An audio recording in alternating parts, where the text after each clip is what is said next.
Bonsoir, bienvenue dans cette édition de 19h30. Tout de suite, les titres.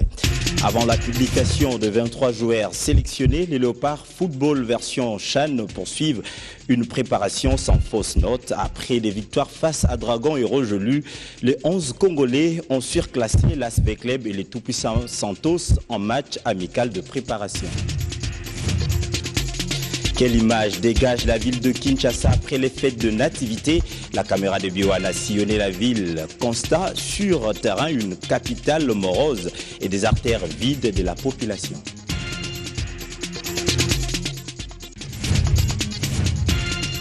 Son nom est gravé dans les annales des archives de la République démocratique du Congo.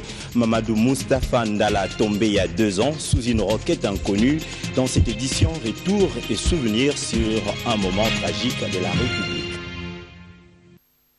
Une fois de plus, bienvenue dans cette édition du journal. Cette édition du 2 janvier 2016 s'ouvre sur une note de souvenir d'un héros, d'un jour et de toujours tombé sous les balles des ennemis. Il y a 2 ans, Moustapha Mamadou Ndala a joué un rôle important dans la capitulation de rebelles du mouvement du 23 mars dans le Nord Kivu en 2013. Le colonel a été assassiné à l'aube de 2014 dans les environs de Beni. Nous gardons encore une image forte de ce que fut l'annonce de cette mort tragique. Les consternations étaient sur tous les visages après cette perte du commandant de l'unité des réactions rapides des FARDC. Ce général à titre posthume, Mamadou, calciné par le feu d'une lance-roquette à Beni, 2 ans sous la terre aujourd'hui, aucune activité a été organisée dans ce territoire. L'opposition de ces contrées plaide pour la réouverture du procès de cet brave fils de la RDC. Erika Soumouchi pour la correspondance. Nous demandons à la population d'être calme, confiant, rassurant, collaborant vis-à-vis de nous. Nous allons faire un travail professionnel au nom de tous. C'était un homme à la taille géante et visiblement déterminant après sa mort qui avait obsédé décidément la plupart des Congolais, surtout bénitiens, qui s'étaient seulement servis de l'expérience de la défaite du 23. Voyaient à travers cet officier leurs âmes abattues, déjà soulagées avec l'activisme des ADF. Et quelques jours après sa mort, un musicien local avait vanté les mérites de cet officier.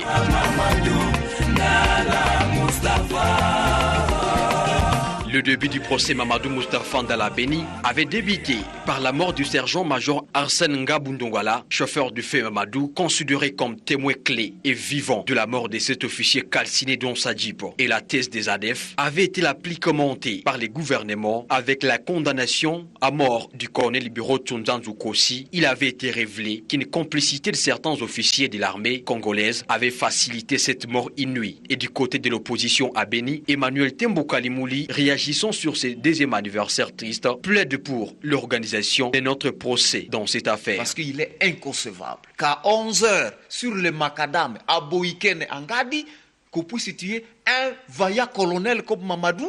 Et d'ailleurs, son chauffeur avait dit que son véhicule était de mazout et que son véhicule n'allait pas brûler. Malheureusement, nous avons constaté que le véhicule a été brûlé. C'est pour dire qu'il y a une mascarade. C'est certaines autorités qui ont contribué à la mort de Mamadou ici. Et nous le regrettons. Et l'histoire nous dira quoi? Nous demanderions qu'on organise un procès neutre où il y a des juges neutres. Notons qu'en ville de Beni, peu à peu, les habitants ont tendance à oublier cet officier supérieur et des tueries continuent toujours à être enregistrées. Et à Goma, l'ombre de ce vaillant soldat qui s'est sacrifié pour prouver à la face du monde que la RDC avait des ressources pour redorer son image longtemps ternie. Les pays voisins planent toujours. Suivez ce reportage réalisé par notre correspondant Patrick Sialoa. C'est dans la prière et la méditation que les Gomatraciens viennent de commémorer le 2e anniversaire de la mort du vaillant soldat, le général Mamadou Moustapha Ndala. C'est ce soldat qui a redonné l'honneur à la RDC en infligeant la défaite aux rebelles du M23 et leurs alliés rwandais après une période noire.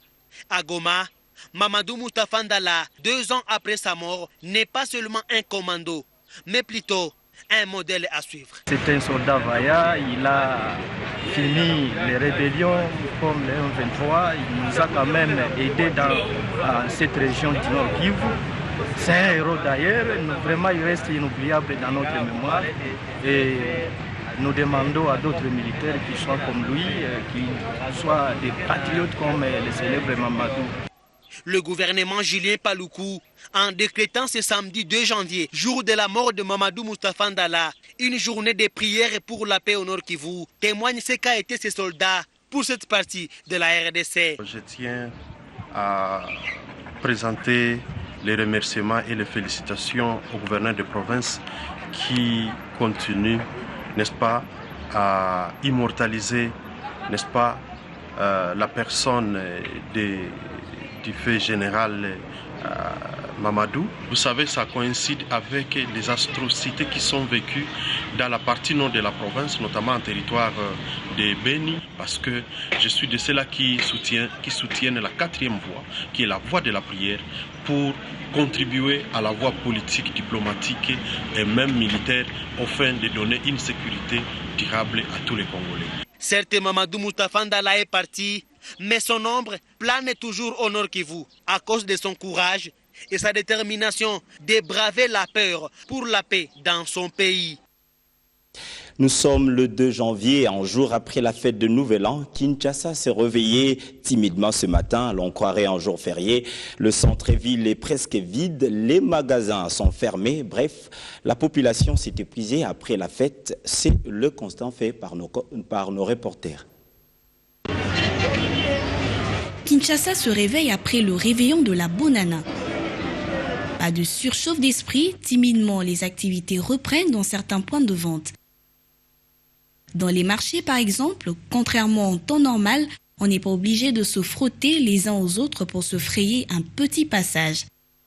Ce n'est vraiment pas un jour férié, mais c'est un samedi particulier parce que, outre ceux qui ont un horaire en semaine anglaise, d'autres entreprises ont décidé de faire un pont jusqu'au lundi 4 janvier. Ce repos transpire même sur la circulation qui est fluide et même le transport en commun n'appelle pas aux bousculades. Vie normale, peut-on dire que ce long week-end ne laisse pas aller à l'ambiance festive avec des dépenses non mesurées? Le mois de janvier risque d'être le plus long de l'année pour les imprévoyants.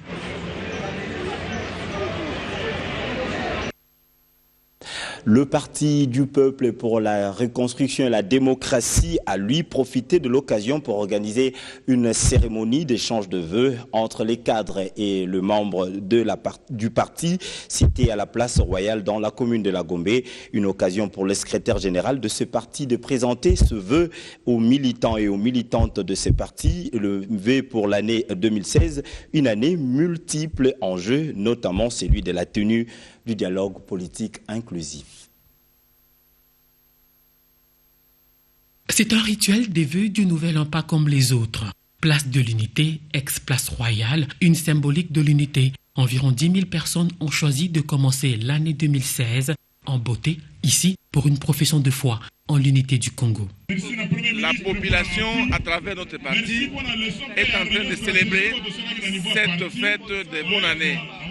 Ça signifie que dans la République démocratique du Congo, les gens sont à l'aise. Nous sommes en paix. Grâce au président de la République, Joseph Kabila, qui est initiateur du PPRD, et également qui est le garant des institutions. Rester soudés, rester un, on doit collaborer, faire régner vraiment l'harmonie familiale entre nous. Comme un peu partout dans le monde, des milliers de gens se réunissent sur les grandes places. À Kinshasa, le PPRD a mis les petits plats dans les grands, décor à l'effigie du parti, affluence des grands jours, quasiment pas de protocole, car des militants ont intérêt à ne pas oublier l'essentiel, et l'essentiel est dans tous les esprits. C'est le sens même de cette mythique poignée de main, et ce n'est pas un langage de sourds, puisque 2015 n'a pas été de tout repos, et que 2016 s'annonce agité, le parti se dit avant-gardiste. Emmanuel Chadari, secrétaire général adjoint, explique. Le coup de poing, c'est-à-dire, nous, on ne cache pas. Nous sommes préparés pour tout. Qui veut la paix prépare la guerre. Nous le disons haut et à haute voix. C'est notre signe de reconnaissance. C'est notre code pour se reconnaître la salutation-là. Mais c'est aussi un mouvement qui dit que nous sommes prêts à tout. L'année 2016, c'est une année haute en couleur en politique, une année des grands enjeux, des grands défis. Il était important pour nous que nous entrions dans cette année avec une ambiance festive. Ce grand barbecue a également marqué la clôture de la quinzaine de la flamme militante, inaugurée à la mi-décembre par Henri Mova pour réveiller les consciences. Nous sommes venus, tel que vous remarquez, aujourd'hui c'est la clôture de la flamme militante. Nous sommes dans une ambiance de fête. Une nouvelle année, c'est l'occasion de nouvelles résolutions. Les dirigeants du PPRD en ont formulé, lues sur le podium, autant qu'écrites dans le livre des vœux. Cérémonie sympathique, pas très arrosée, mais plutôt aromatisée. On a dégusté, grignoté au barbecue. On a dansé pour se dire bienvenue en 2016.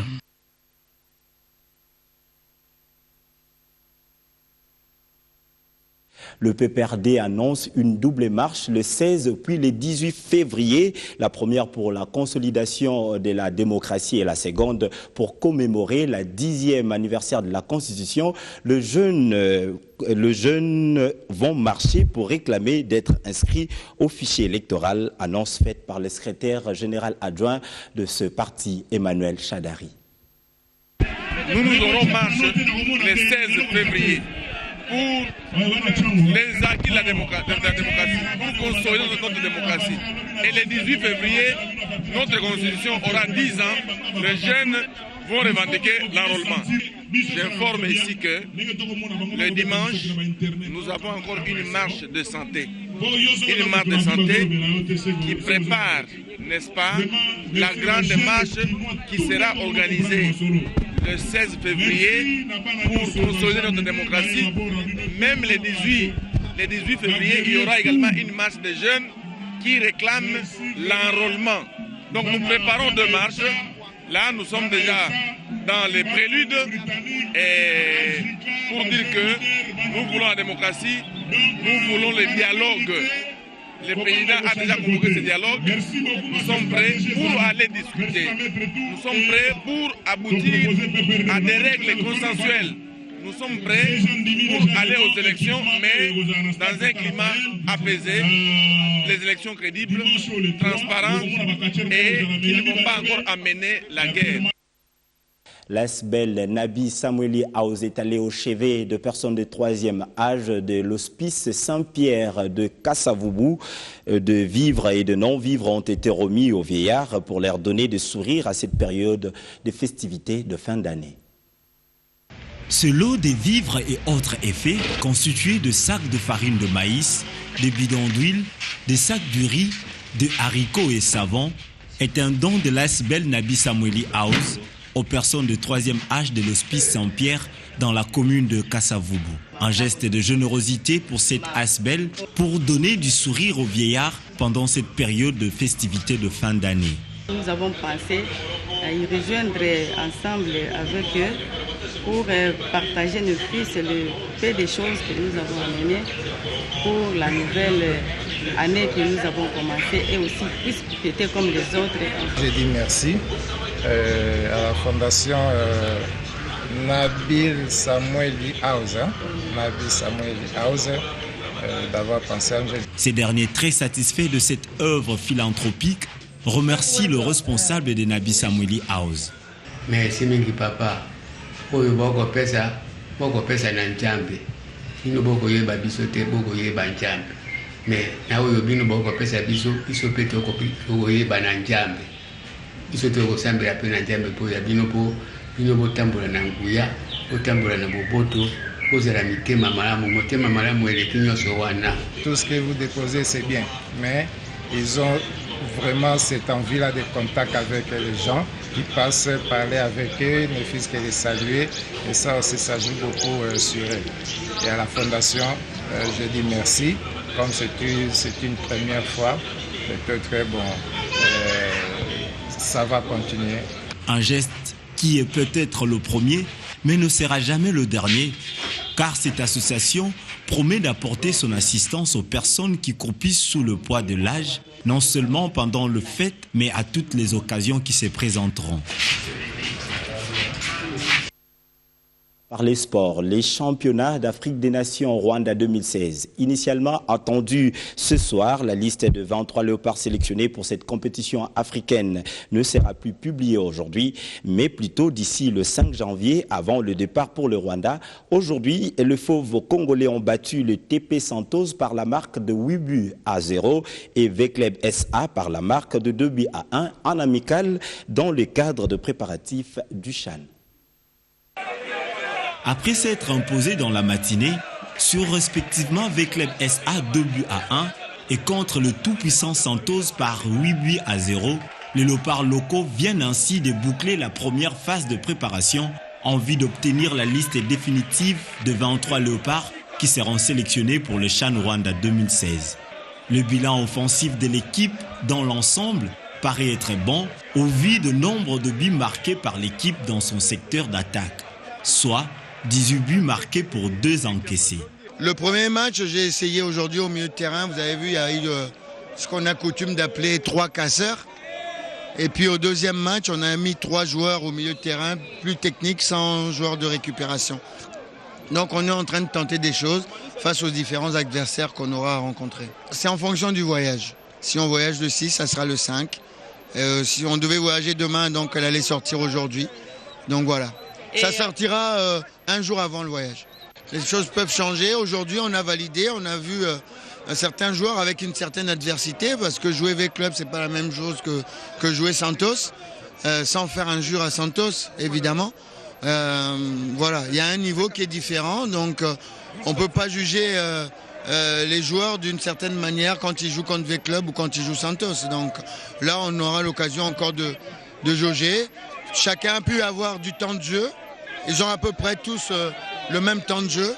Donc on va pouvoir choisir en fonction de ce qu'ils ont montré, mais aussi des adversaires qu'on va pouvoir avoir. Maintenant, l'heure est à l'attente de la liste définitive qui sera publiée à la veille du voyage pour le Rwanda. C'est alors que les 23 sélectionnés seront connus. En 4 sorties, les léopards locaux ont broyé sous l'air rouleau compresseur les Sharks 11 par 2-1, l'Amical Sportif Dragon 6-0, les tout-puissants Santos et l'As Vecleb. Dans le lot des attaquants, le joueur qui a émergé est Jonathan Bolingui du tout-puissant Mazembe qui a marqué 3 buts à lui tout seul.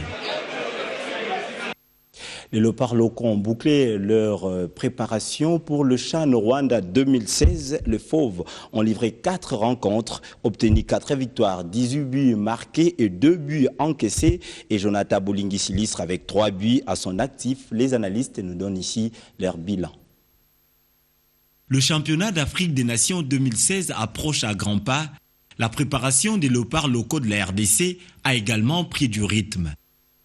Plusieurs coups d'œil avertis ont suivi de près la préparation du 11 national de la RDC version CHAN Rwanda 2016. L'objectif, c'est de nous amener un bon résultat à Rwanda. Et lorsqu'on veut amener un bon résultat, il faut beaucoup travailler. Je crois que la première phase, ils l'ont fait. Il reste même une seconde, peut-être qu'il faut affûter les armes avec les autres grandes nations africaines qui seront aussi là-bas au Rwanda. Pourquoi pas des matchs amicaux avant le championnat pour jauger effectivement le niveau.